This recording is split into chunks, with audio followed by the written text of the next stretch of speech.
Salut! Welcome, bienvenue everyone to SPF25 Virtual. Thank you for joining us for the 10th Annual Sustainable Production Forum. I'm Melanie Windle, co-founder and executive director of the Sustainable Entertainment Society, and it's wonderful to be here today online and globally accessible. Before we begin, I'd like to acknowledge that I live, work, and play on the ancestral territory of the Blackfoot people, comprising the Siksika, Kainai, and Piikani nations, as well as Treaty 7 signatories, the Tsuut'ina Nation, the Nakota Bearspaw, Chiniki, and Wesley First Nations. This land is also the home of Métis Nation Region 3. If you aren't sure about what land you are on, please visit native-land.ca and let us know where you are tuning in from. This year, the Sustainable Production Forum celebrates its 10th anniversary, 10 years of inspiring change together. We're thrilled to share today's program with you and so grateful for your presence. So thank you for celebrating with us.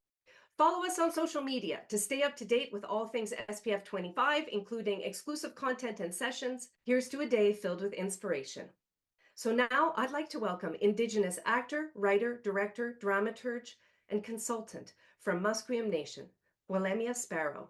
Hello, everyone. Welcome, welcome, welcome. My name is Quelemia Sparrow, and it is my absolute pleasure to be doing the welcome here for you today.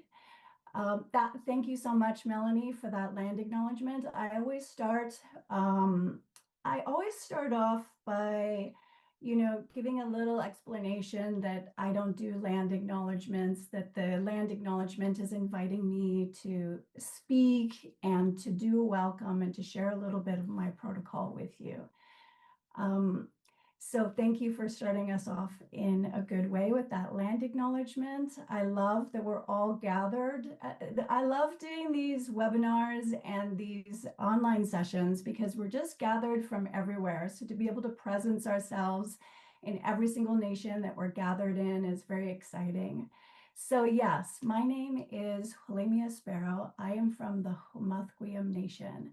And I'll just switch it over to a little hunkaminam to you to welcome us into the space. And then I'm just going to share a little protocol to start us off in a good way for today.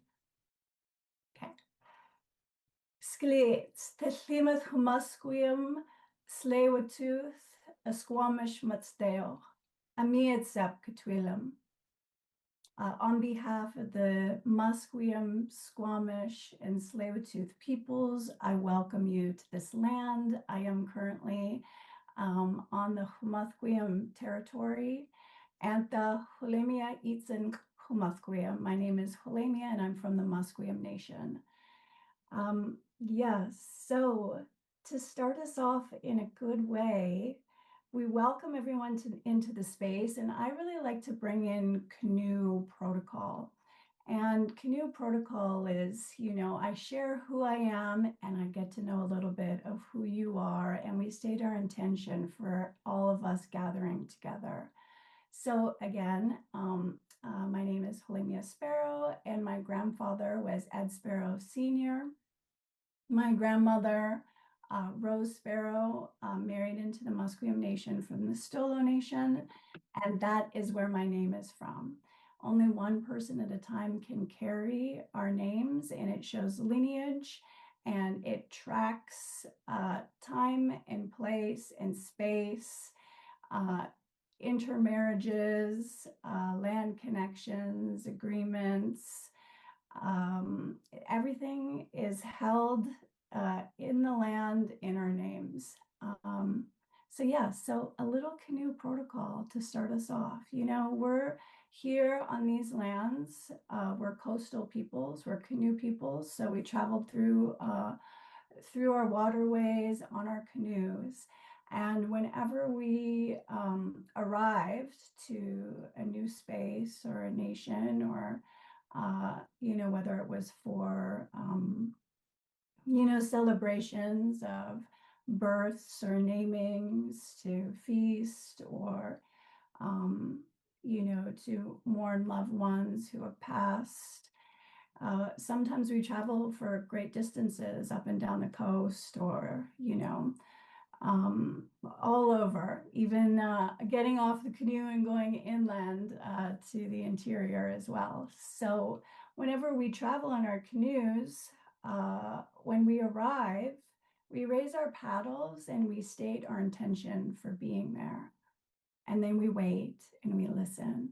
And why I really love sharing this practice, especially during welcomes, is because that's our protocol. When we say, can you do a welcome? What I'm actually doing is sharing in real time and space how we welcome, how we begin, how we invite folks into gathering.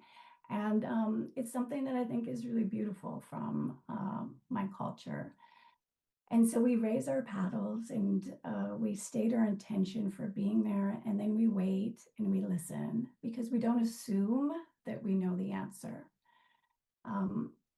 And once the person who's on the land, the people that are on the land have listened and understood why we have arrived, and then they can make the decision whether we can approach land and come up, and when we take this time, we create the space of gathering. It's relational. We know who we are. When we do introductions on these lands and we state our name and our protocol, and my name being Quelemia, everyone knows the connection of where that name comes from through our oral history. And so we take that time to really understand who we are and what we're doing here. And so I just invite you to do that in this moment right now, just to really ground yourself on your own lands, why we're all gathered together. And when we do this, it's said that when we gather, we come together with open hearts and clear minds. And what's beautiful about that is that when we do that collectively and we gather, we raise up these good feelings. And in my language, Hunkaminam, we call this shakwalawan, these good feelings. And so when you state your intention for starting a gathering, you create this shakwalawan, and collectively we raise the energy up and to prepare for the good work that's being done. And so I just ask you to do that right now, to bring in that shakwalawan, to bring in your intention. And as we all gather today, we can support each other in this incredible work that's to be done. And I myself am very excited to hear about all the knowledge that is to be shared. And I raise my hands to all of you, Haitsepka. When you listen to me, you're listening to a little bit of my culture, and that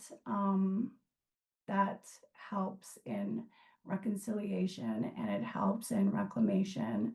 And it's really important work that you do when you take the time to listen to all of us that do these welcomes and this cultural work with you. So Haitsepka, and enjoy your day. Thank you so much for listening to me. And enjoy the webinar. Haitsepka, that means thank you. Thank you so much, Quelemia. Thank you so much. I am ready to listen. Thank you. I raise my paddle, and I am truly ready to listen because we have these wonderful panelists, experts, sustainability champions from around the world who are going to share things with us today about what they're doing. So let's begin our first session, The Sustainable Stage, a Global Town Hall for Arts and Entertainment. So as I said, we'll hear from sustainability experts and practitioners from all corners of the globe. And also, this is the first of 2 town halls. There'll be one later today from 5 to 6 p.m. Pacific time. So tune in for that one. Our guest speakers will each present their story or plant a seed or shed light on something, their sustainable efforts and challenges and opportunities in different corners of the world. So I'd like to turn it over to our wonderful moderator, Margot Maritz, Project and Marketing Manager, Leverage Point Entertainment. Actually, firstly, before I go to that, because come on in, Margot, but I was going to introduce everybody, but you're going to, which is amazing. I love sharing. But first, I want to say that this session is supported by the Consulate General of Switzerland in Vancouver, Leverage Point Entertainment, Audiovisual Producers Finland, and Green Spark Group. And so I have to give huge props to all of our partners who keep us going. All right, Margot, over to you. Thank you so much. I'm very excited to be here today. This is going to be absolutely amazing. We're going to hear some really unique insights from everyone and all our amazing speakers. So, hi, I'm Margot Moritz. I'm the project and marketing manager at Leverage Point Entertainment, a sustainability agency focusing on greening the film industry, based in the UK and Central Eastern Europe. Although I'm personally based in South Africa. Now, we have amazing speakers, and I can't wait to jump into them. So just a little introduction. So we have Anne Puolanne. Hopefully I'm saying that correctly. She is the sustainable manager at Audiovisual Producers Finland. Then we have Florencia Nates, which is the eco manager at Independent and Association of Audiovisual Producers of Cordoba in Argentina. Like, how cool is that? Then we have Patrick Axton. No, sorry, Axon, sustainable coordinator at the Swedish Film Institution. Then we have Erin Laszlo, founder of Urban Lumberjacks or Urban Jacks in Canada. Then we have Karina Kaiser, Green Film Consultant, co-chairwoman and board member of Green Action in Germany. Then we have Zazipo Zekali, project lead and operational manager at Greenset here in South Africa. And then lastly, we have Michael Kaliski, co-founder of Green the Bird and CEO and founder of Good Planet Innovation. Now, I'm very excited. If you have any questions, please put that in the Q&A box. So I want to welcome our first speaker, which will be Anne Puolanne. So yeah, my topic today is to share about the great work that we've done here in Finland lately. Our industry is not that big, but we do big things, I'd say. My name is Anne Puolanne, so very close. You got my name. In addition to all these titles here, I would say that I'm one of the pioneers in Finland who have ever talked about the environmental sustainability in Finnish and in Finland. So happy to be in this position right now. APFI has been doing work on sustainability since 21. This has meant mostly doing statistics and figuring out what is the status quo of the industry.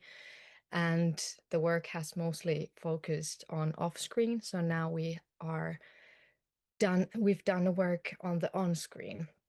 So these are the two of the biggest questions we presented a year ago, and we were happy enough to receive funding from the Next Generation EU, and we have two reports on the topic, and I will share you the details on them, like few highlights of them. So from 24, we watched in total 103 productions and 103 hours. That's a nice coincidence. We had 6 students studying sustainability who watched 33 films and 70 TV episodes. So that means that we've not read the scripts. We actually saw and made notes about what we saw. We had 7 themes in total we observed. The theme 8 was if the topic didn't lie under 1 to 7, then it was put to the number 8 under there.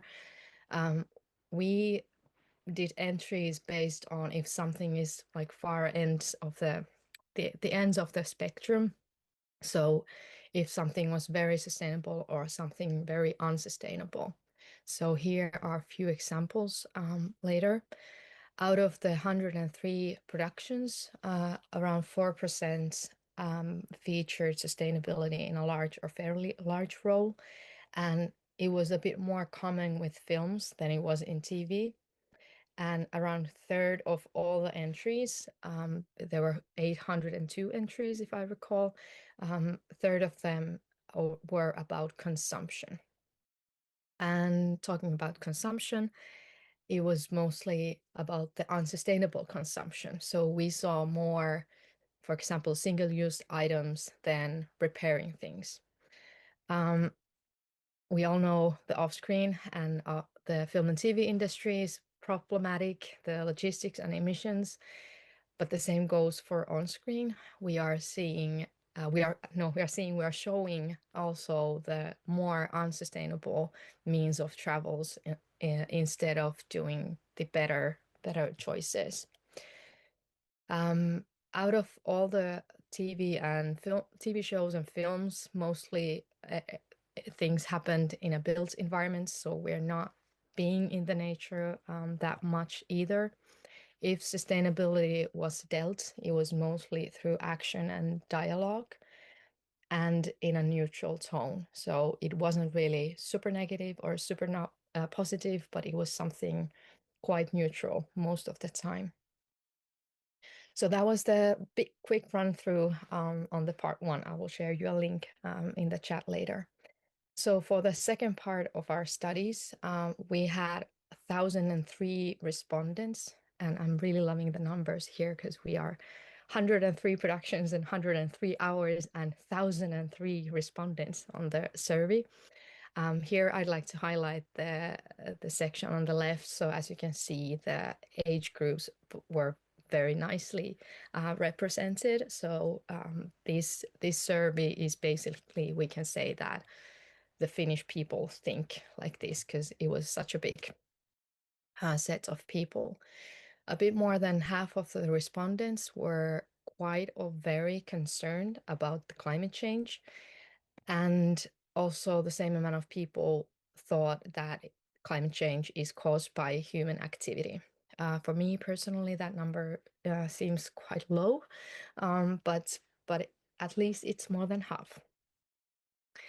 The respondents were the type of people who watch TV and films some hours every week, Finnish and foreign, but we also had those who don't watch anything at all, or those who watch more than 15 hours per week. Out of all the respondents, around 50 consider that sustainability should be seen on screen. It's very or fairly important.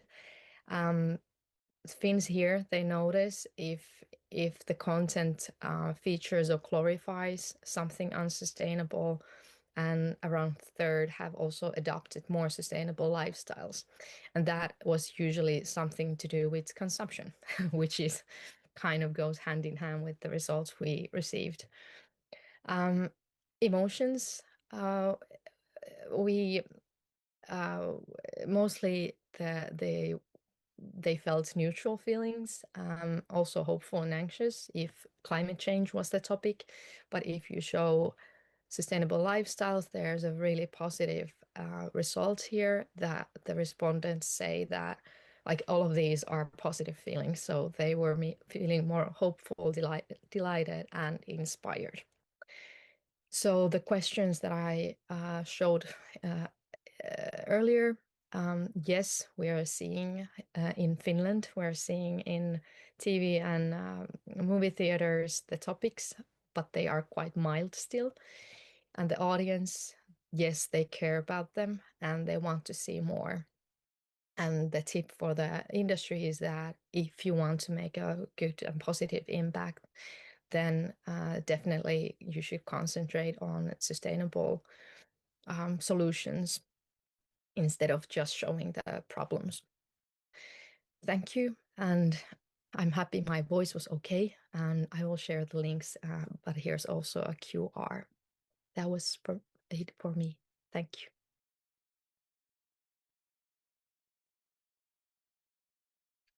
Oh, that was fascinating. Thank you. I'm so sorry for pronouncing your surname wrong. Okay. That was really incredible.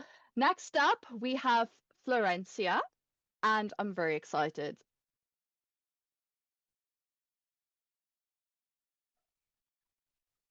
Hi everyone. Can you hear me? Yes? Yes. Okay. Okay, thank you. My name is Florencia. I'm from Argentina. I'm working now in Buenos Aires. I'm eco-manager or green consultant too. I'm really glad to be here and share. I'm like a few years ago following Melanie and all you do with the Sustainable Production Forum. It was actually inspiration for me, and I'm from the Association of Audiovisual in Córdoba. So I'm going to share a screen and start to let me see. So, like I said, like Sustainable Production Forum in Canada and Green Spark Group and all you are doing there, like another inspiration about what happened in Europe, like 10 years ago, was for us really necessary. And then, 5 years ago, I have a presentation in the association and I say, we can do that. We have all the necessary to do it, but we need a toolkit, right? For example, in Albert or Field Commission in Spain or EMA in United States. So I start and make a purpose, right? Make responsible and environmentally friendly all we do in our production. And the toolkit was especially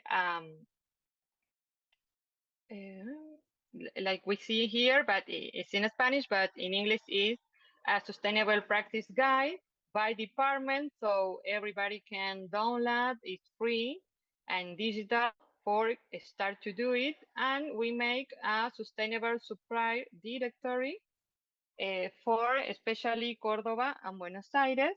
We are every year making a new modification. We are trying to make it the most possible and accessible for everybody.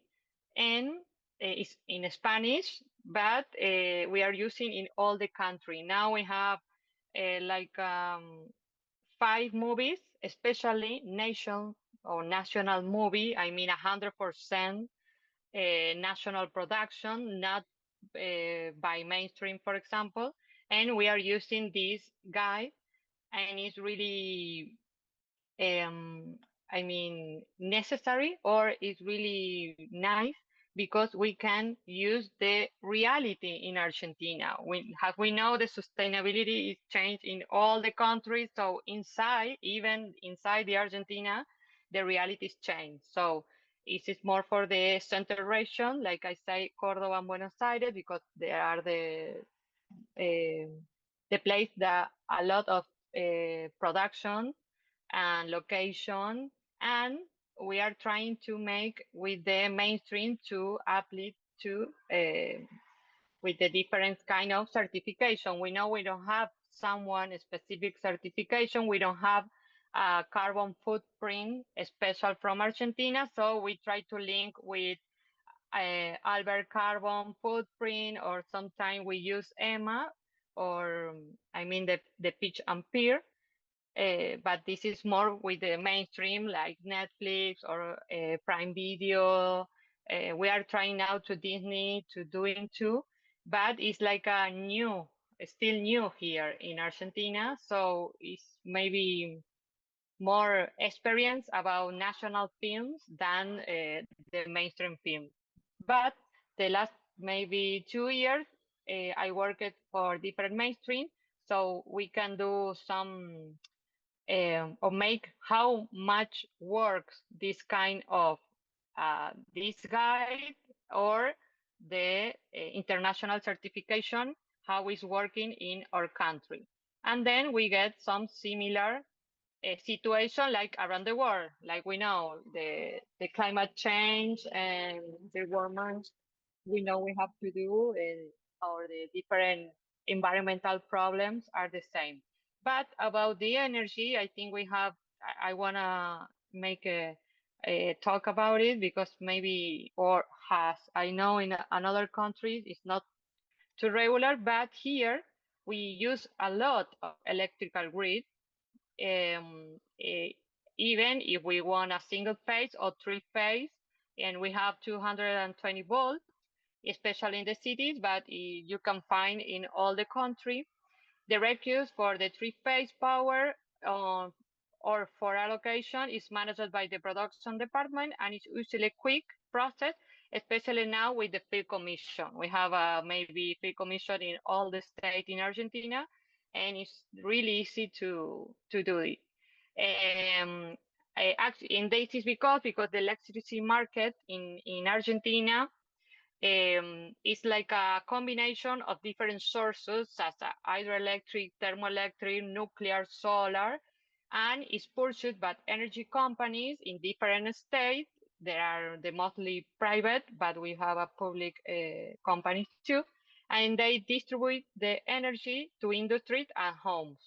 The emission factor actually will be like 0.41 kilogram CO2 equate to kilowatt per hour in 2023. And maybe in this picture you can see we do like I say like a art, some kind of art electric grid for make it possible. About the green practices, more than the electrical grid, including to the big TV studio. We don't use a generator, for example, and we are already advancing in using rented art material and costumes and decoration, optimizing for vegetarian meals. But recycle on set remains a challenge. It's reducing the use of transport. Like maybe sound crazy, but recycling for us was like a super new, like 3 years ago. What can we do? We drink a lot of mate, like a kind of tea, and this is organic, and we mix it with all the plastic. So it's crazy, but the big challenge on set is have a great recycling. But we are making always better in all the production. There are professional workers in all the province or state in Argentina, and they are trying to make it more sustainable. Actually, we work with the association too to make public policies like a cash rebate that is too popular around the world. So we are doing, and we have a lot of these in Argentina. And for example, in Córdoba, and another state is Jujuy and Misiones, we have some point for sustainable production. So like for us, it's like a really good. This year are the first experience about that. So I hope that the next year we can get more about that experience. But something like the art department use the bags, or use LED light, for example, or boxes for mold the plants. Then in sound, use all recharged water in a big bottle. Try to don't use the plastic in the catering. Use the different glass, and try to for example, Tupperware for make some food. Then when the people have to go out from the set, so they can use the Tupperware. And then about the recycling in Argentina, we can do everything. Maybe all the city we have for organic to recycling too was a program that started like 4 years ago. Now we don't have a national government supporting us for different ideology about the climate change, but we got the habit. We want to keep doing, so the people we are doing the same. We trying to involve the crew too. They make them see what happened when we can do a great recycle. Like here in the photo, we get to organic and About our experience, how I say, we don't have a lot of experience, but in this time, for example, about the footprint in series, for example, get like 100 to 300 tons application sustainable protocols, like I say, Albert or Emma. And in movies, we have from 50 to 250 tons, like it's the same, I want to say, or too similar, like around the world. So we have to keep working on this. The most pollution department always is transportation, lighting, catering, and art. And I think the big challenge always is the transportation. We don't have like I say, clean or green energy. Here is too expensive. It's crazy too, because the lithium and all different materials come from here, from our country, but it's not available for us. So we are talking about to make more efficient and try to get a really good this production design, and try to don't use too much transport, because we are not the I mean we are not available. So we don't want to think about clean energy, but more what can we do better, and we can do it. Like for example, try to don't use a lot of VIP transportation. Like I think it's we can do that, will be a great difference. So thank you very much. Here is for if you want to connect with me or the association. Again, thank you very much. I'm really glad. These places we can share and talk about, and maybe make together better. Thank you for that. Thank you I'm so here. much. Yes. Oh, thank you. So next up we have Patrick. Yes, thank you. I'm going to tell you about a Nordic sustainability initiative called the Nordic Ecological Standard. But first, I'll just introduce myself very briefly. I work as a sustainability coordinator at the Swedish Film Institute, and also on behalf of all Nordic film institutes with this initiative. And usually when I talk about sustainability, I try to remind myself why we talk about environment and climate in the first place. But I don't believe I need to preach for the choir in this setting.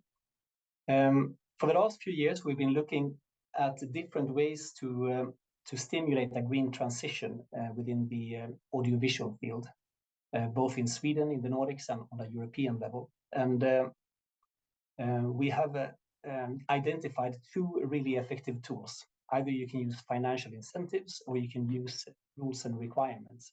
And this is regardless of the sector that you intend to green or stimulate a green transition.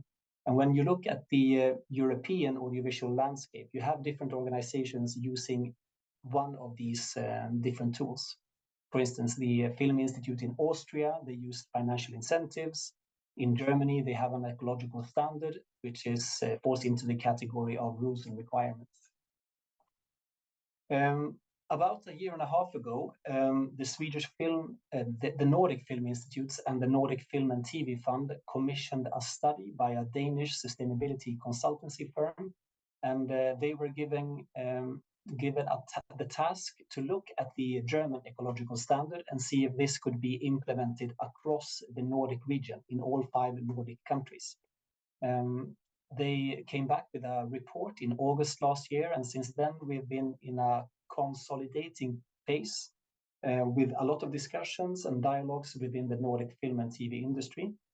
And we have received feedback and input on the first proposal of a Nordic ecological standard. And now the 11th of September this year, we made a broad public announcement, a press release about this initiative. And at the time of the press release, there were 24 different organizations behind this initiative, but actually there are 34 because this one here, Filmreg, is an umbrella organization in Norway representing 10 different regional funds, including the International Sami Film Institute. And to mention a few of these, you have all 5 Nordic film institutes, you have all the producers associations in the Nordic countries, you have a lot of public and private broadcasters. I think there are 16 regional film funds and also unions. And I will tell you very briefly how this concept of a Nordic ecological standard works. You might describe it as a catalog of different requirements.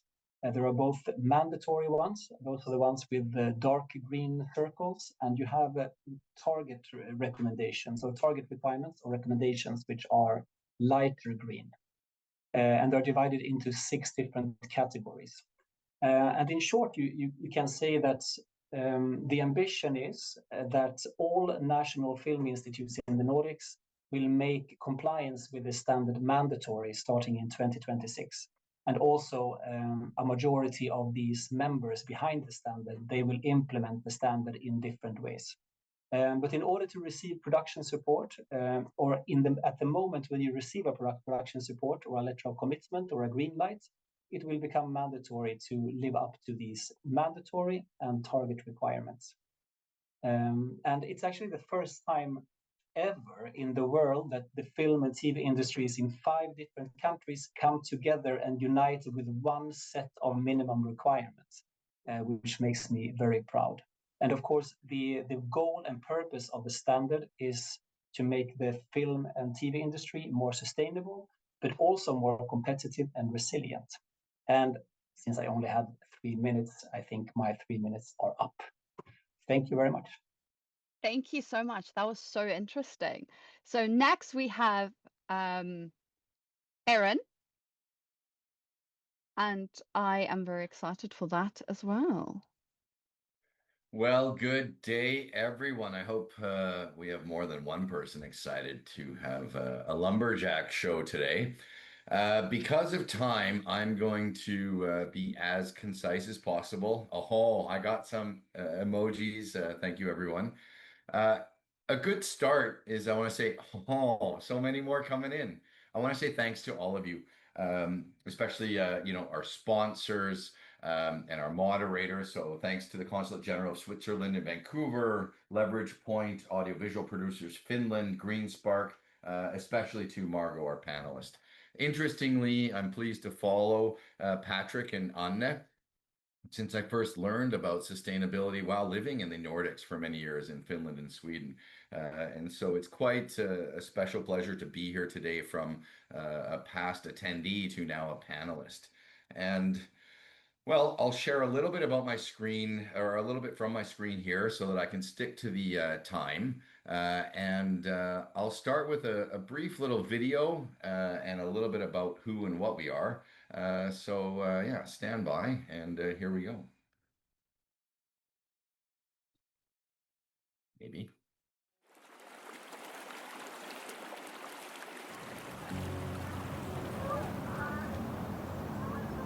The company was started in June of 2021 with a mission to divert materials from entering landfill.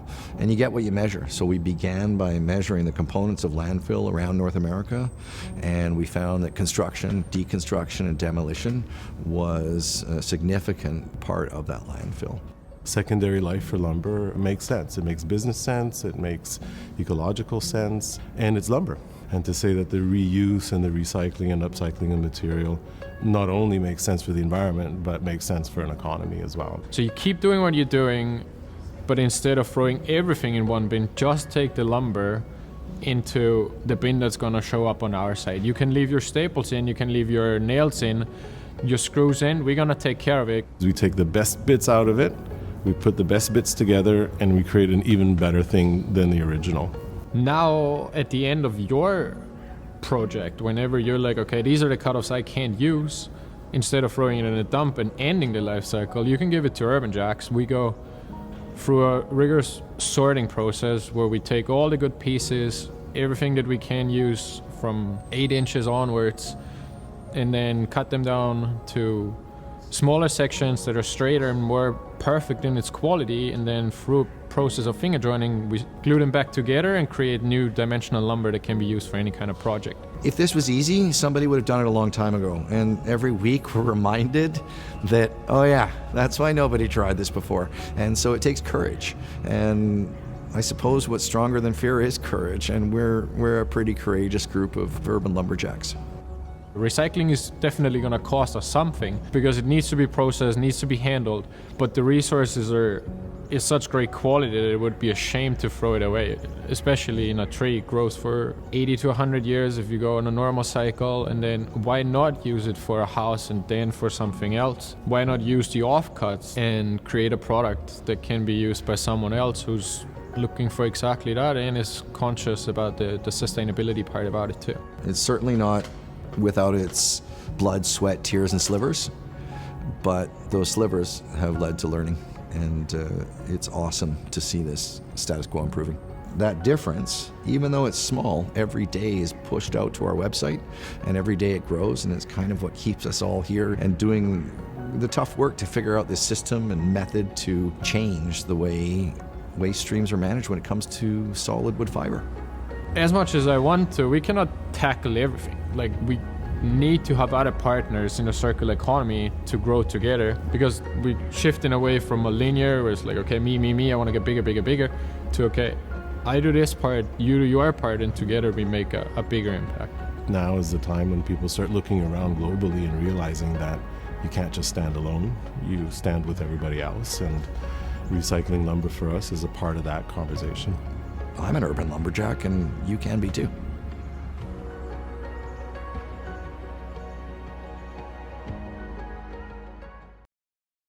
So yeah, that's the quickest version I can explain what we do. It takes a community, and you are our community. And this lumber right here, this was made from what was heading to landfill. It was heading to garbage. Who wants to take a guess at how much wood, fiber, and dimensional lumber is on average in landfills, especially in film and television? Well, those who said 30 to 40% are correct. And so we can make new lumber from that. So it takes a community. You're our community. If you see something, if you see waste, say something. We don't do that. We do this. So if you have any questions, I'd be happy to discuss them with you. I'd be happy for you to become an urban lumberjack. Work with us, work with each other, and have fun. Because if we don't have fun, then it's just another day. So with that, I think I'm open to questions at the end, and we're going to be heading on to Karina next. Thank you, everyone. That was amazing. Yes, obviously, like community and having fun. It's always, you have to have fun. So, Karina, can't wait to hear from you. Yes, thank you, Margot. Thank you, everyone. It's a pleasure to be here. I'm Karina Kaiser for the Green Film Action Association. It's an independent association, non-profit here in Switzerland. So we are nearby to Germany, but we are like smaller. And it's the second time I can join the summit. So I will give you a quick update what we are up to here in Switzerland.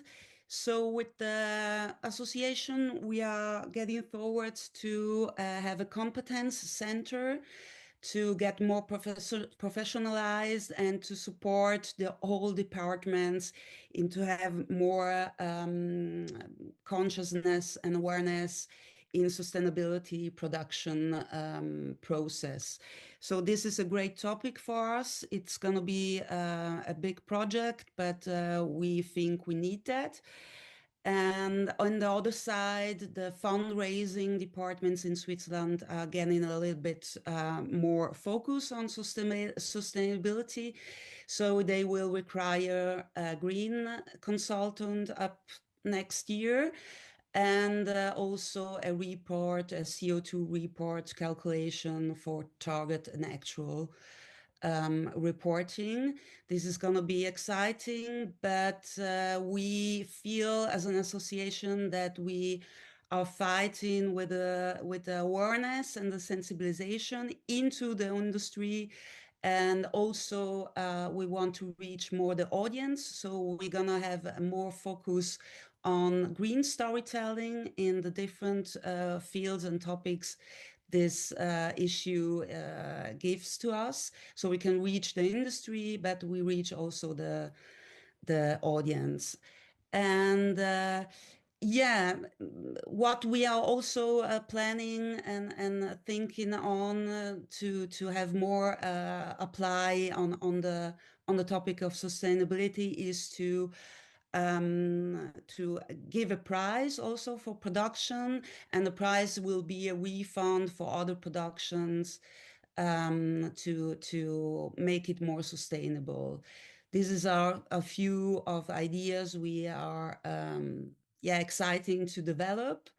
And also with this platform, we're excited to have a more wider network and have more ideas to get these things real.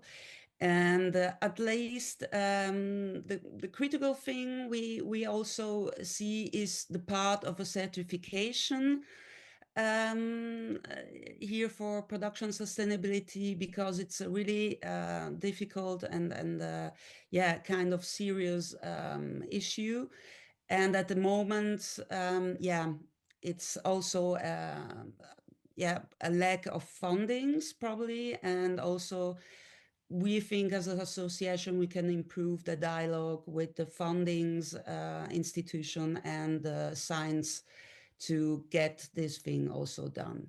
So thank you so much to be here and to listen to all our ideas and experience. Thank you from Switzerland. Bye bye. Thank you so much. Next up, we have Zizi Po, or who I like to call Zizi. Thank you so much, Margot.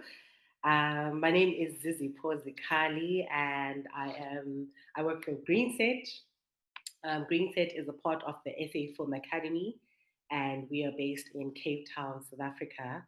I'm seeing that we are very pressed on time, so I'll try and be quick. So we work with producers to implement practical, economical, and sustainable solutions on set.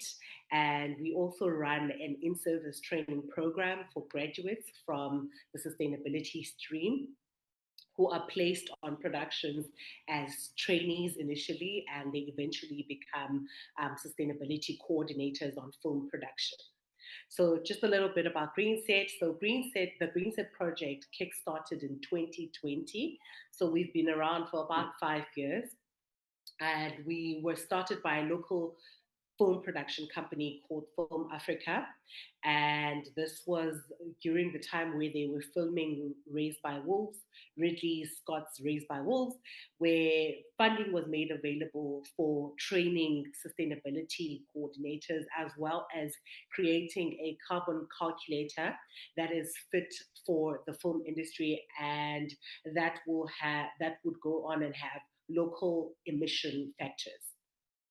And since then, we've supported 30 plus productions to be environmentally sustainable.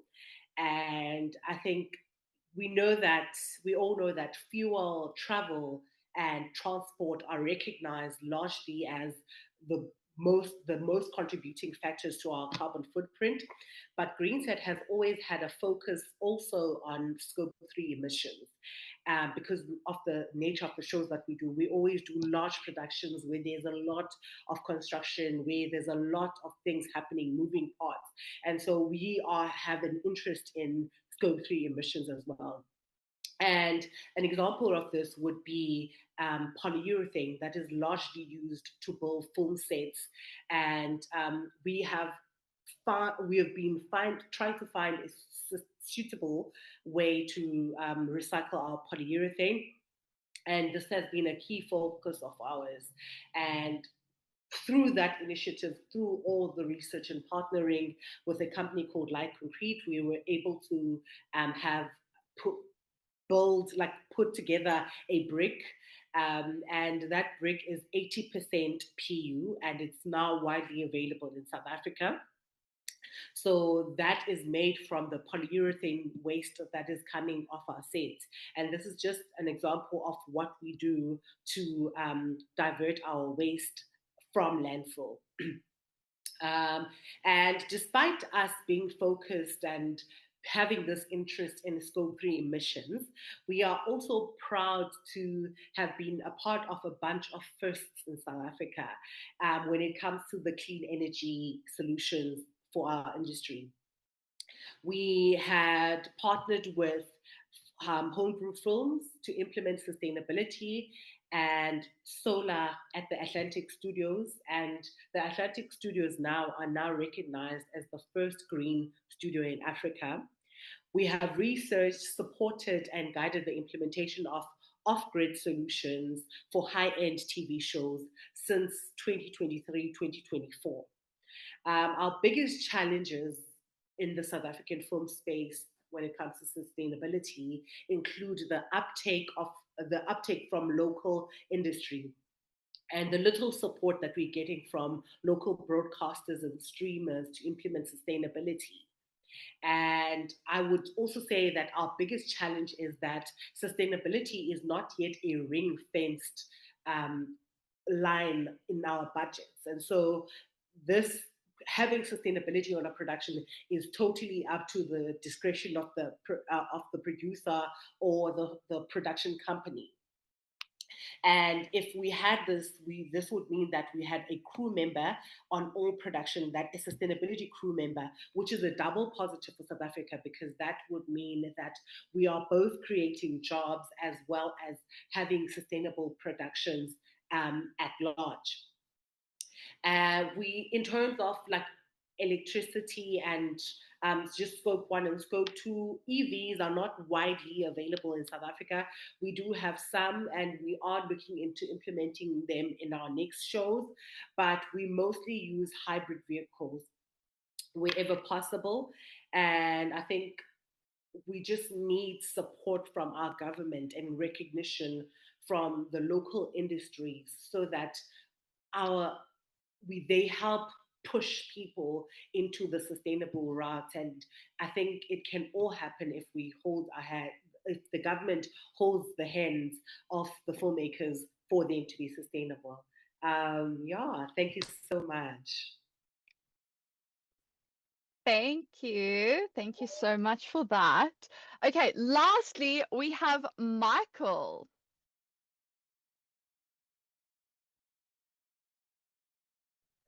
Hey, everyone. Just want to first thank everyone for being here. And thanks for the sponsors and the moderator, Margot, and all the other panelists. You guys, great information and love the work you're doing.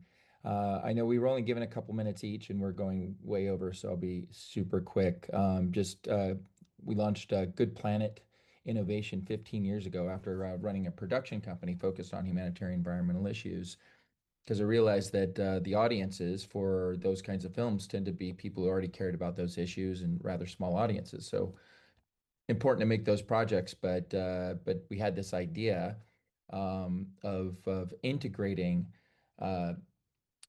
mindful, healthy, and regenerative behavior in the movies that they were already watching. You know, have James Bond drink out of a reusable water bottle, have The Rock meditate while being a tough guy in the morning. You know, these kinds of like behaviors that I think would create a healthier world. So after all, 6 billion people in the world watch movies and TV shows. So there's no greater platform for influencing behavior in a positive way than that. Shortly after we started the company, we got approached to make production sustainable. So, 15 years ago, we started greening primarily commercials because they seem to be ready to commit earlier than film and TV was. Now, all hands are on deck, and both industries are cooking along, heading that direction. We'd still like to see it standardized, though, and normalized as what all productions do. As a call to the advertising industry not having the sort of the resources that the film and TV industry had, we launched Green the Bid 5 years ago to provide resources and a community for the global advertising industry to make things green. So, now Good Planet's working on as well large events. We've done Global Citizen Festival in New York City and the pilot program for Live Nation. A lot of the same tools to make films, TV shows, advertising, and large event productions sustainable. So, one thing we should all remember in our lives is that everything we do tells a story to the people around us. So definitely keep that in mind when you work in production, or you are going grocery shopping, or any other behaviors you're doing. It has an effect. So make it regenerative. Thanks.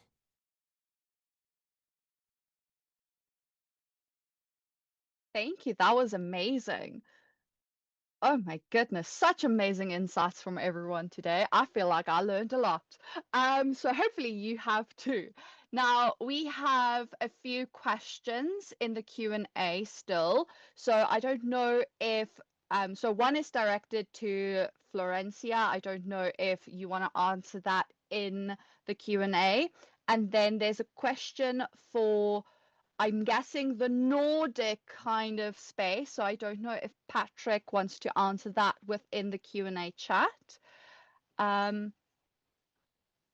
But we have a couple of questions as well that I quickly want to read out loud, and whoever wants to take them, we can get them on camera. So, are there any unique cultural or traditional practices that offer solutions to current environmental challenges in your sector? That's a quite interesting question. Big one.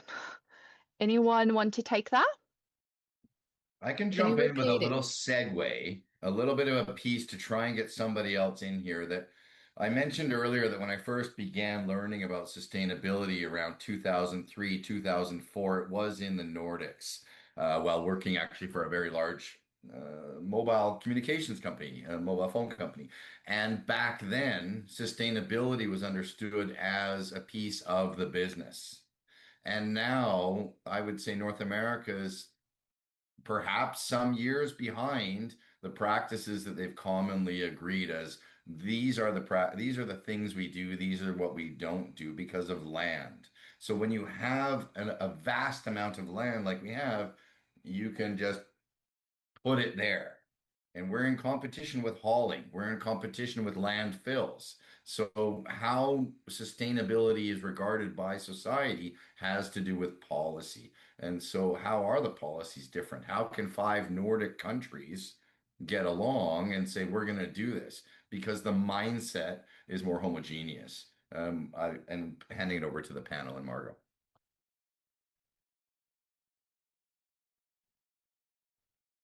Wow. I feel like that is a loaded question. Anyone else want to jump in? Sorry, how do you answer in the Q&A? Or if you want to, I can answer the question here live. Oh, sure, go ahead. I think there was a question regarding how we could get 5 different film and TV industries to agree on one ecological standard.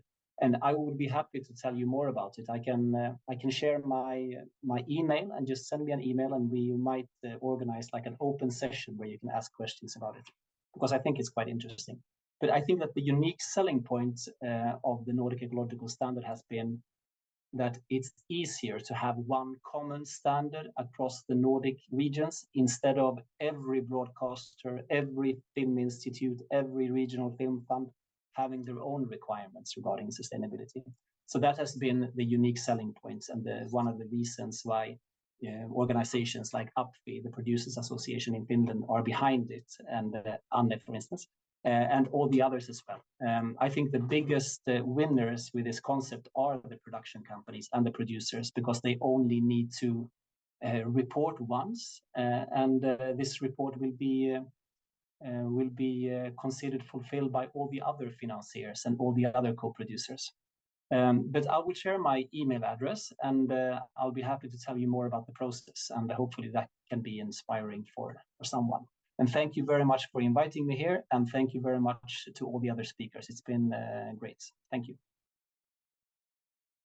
Thank you, Patrick. That was really. Oh, I'm gonna like sleep tonight and dream about these questions. Like I'm just like so hyper. Everything like seems so good and like juicy. I just want to dive in. And anyway, so I have another question. So let's talk about specific barriers and pain points you've encountered in trying to make productions or events more sustainable within your area. And if you have any tips or tricks for us, please share that as well. So who wants to try and give us some tips on what to do if we I can take a run at this one. Yeah, thank you. So I think universally, I have a lot of friends who work in sustainable management, and then the biggest problem is generally budget. But then if we reverse engineer this budget issue, and it's usually a lot of producers or decision makers around the budget see it as a nice to have, not a must have. And I think what's required is better education of these decision makers in the production process about the urgency of sustainable practices, and how, in a few years we really shouldn't be talking about sustainable production. It's just production. Just like you wouldn't talk about, sometimes the way I'll frame it to these, to new producers is, or new producers new to this idea, is that think about it like safety. You wouldn't say, oh, we had a really safe shoot last week. We had a stunt man or stunt person and a stunt coordinator and rigging, and they landed on a nice soft pad. You wouldn't go into all that detail. Of course it was a safe shoot. It would be weird if it wasn't. So right now people say like, oh, I worked on this production last month and it was so sustainable. It was really cool. And no, let's normalize this and educate our thought leaders and decision makers in the production space. Yeah, I think education is so important these days, and I feel like this session where we're just sharing knowledge and getting a glimpse into everyone's opinions and everyone's background is so nice, because you can always take the best from each place and kind of like develop something great. And I feel like that's kind of like the education that also drives it. So I don't know if Florencia, if you want to answer the question live. I see in the Q&A you did say that you might be able to answer this live. Yes, of course. Thank you for the question. As I know, less than 10 production use about sustainable production in Argentina. Is just little about how many production we have. We have a lot of production in Argentina, from national, even from mainstream. They use a lot in Buenos Aires. They love Argentinian films. And in the Patagonia or Bariloche, they use a lot there. More Disney, sorry, Disney.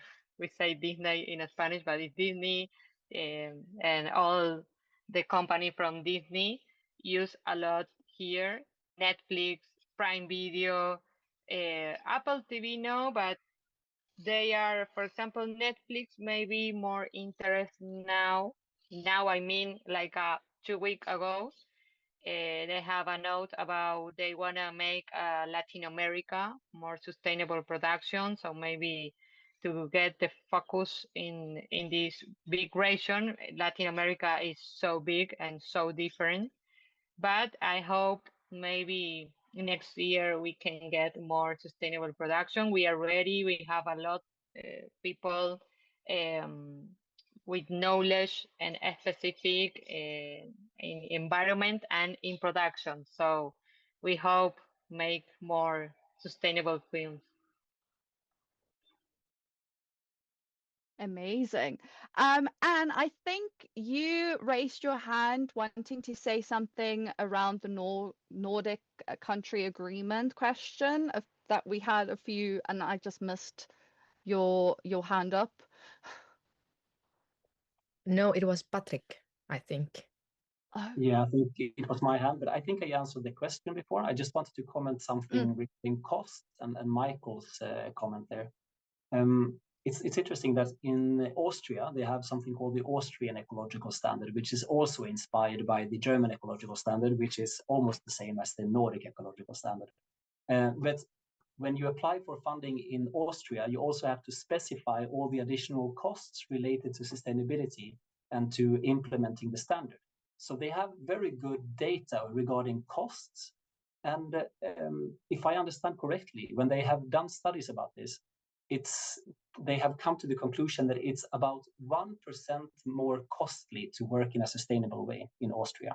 But that is only counting the additional costs and not the savings, which are the result of spending more. So actually, I think there is an additional cost, especially in the transition period, but I think it's very small. So I think in Austria, I would estimate it being maybe like 0.5% or so. And the additional costs they usually mention are like costs for having a green consultant, a green coordinator, extra time for prep, extra time for a set designer in order to facilitate like a circular economy. But of course, all these things lead to cost savings. And so I think this is quite positive data, actually. So it's not it's not a huge amount to work in a more sustainable way. And there are also studies in Europe showing that, sustainable productions in comparison to business as usual productions are actually reduced in costs, but at least in Austria they show that it's not so costly. Thank you. Thank you for that insight. Anyone? I see Anne's hand is up. Just a really quick comment to remind that quite often these discussions are also around big money industries, but we have quite many countries that have productions that work with little money, and I consider Finland to be one. And here the dialogue on my part is mostly the odds are you are sustainable, but now we just need to find a way how you prove it. So the odds are that yes, some money and time will be forced to it will happen because you need to find new ways how to collect information and how to provide the numbers.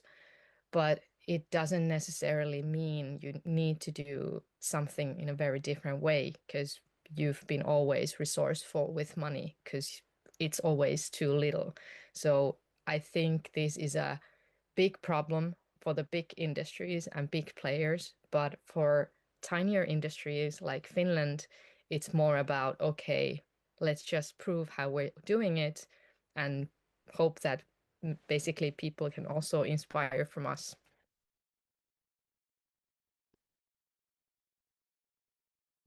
Amazing. I see someone's hand just went up, but I lost the hand. I think I put my hand up and just, in conclusion, from at least my point of view, it's going to cost something. It's going to cost dollars or euro or pesos and cents. And when I mean cents, I mean sensibility. We have to inspire, not necessarily educate. We have to reward and recognize with time, with dollars, but also finally to score it and say, guys, let's look at Transpo. Let's look at what we're doing and take a look at the overall holistic picture. Start with reuse and look and say, are we doing this sensibly? Because everybody here gets it. It's a matter of inspiring the others to say, we can do it too. You can do it. Thank you, everyone, for your time today. Thank you so much. Thank you, everyone. I think this was an incredible session. I just want to know, is there anything else, any last comments or remarks? Anyone wants to say something before we end off? I'll just say one thing that a lot of people who, yes, because, out in the audience, there's people who might be discovering this for the first time or building their own careers. Perfection is the enemy of the good. We'd rather have you know, lots and lots of imperfect environmentalists than a couple of perfect ones. So just whatever you do, do what you can. You'll make mistakes, learn from them, and keep at it, and keep growing, and keep learning. There's a lot of resources and a lot of people out there who are here to help you. Everyone here wants to make the world a better place. So call us and ask us any questions. I'm sure we're all available to anybody at any stage of your journey. I think that was the best send off and closing to a panel. Thank you so much, everyone. This was really lovely to hear everyone's side of the story and get a glimpse of what everyone's doing and, you know, like the regional things and everything. So thank you so much. And yeah, this was great. I'm just going to hop in and just lastly, yes, echoing everything. I wish we had like 6 hours just for this one chat, but this is why we do this. This is why we do SPF. We like to get granular. We like to get in there. We want to make sure we're paying attention to lots of different people. So I'm going to say thank you so much for being here today. We're going to continue to send this out. More people are going to see this because we're excited about what you're all doing. I know I am. And so thank you. Thank you kindly. We'll see you on the flip side.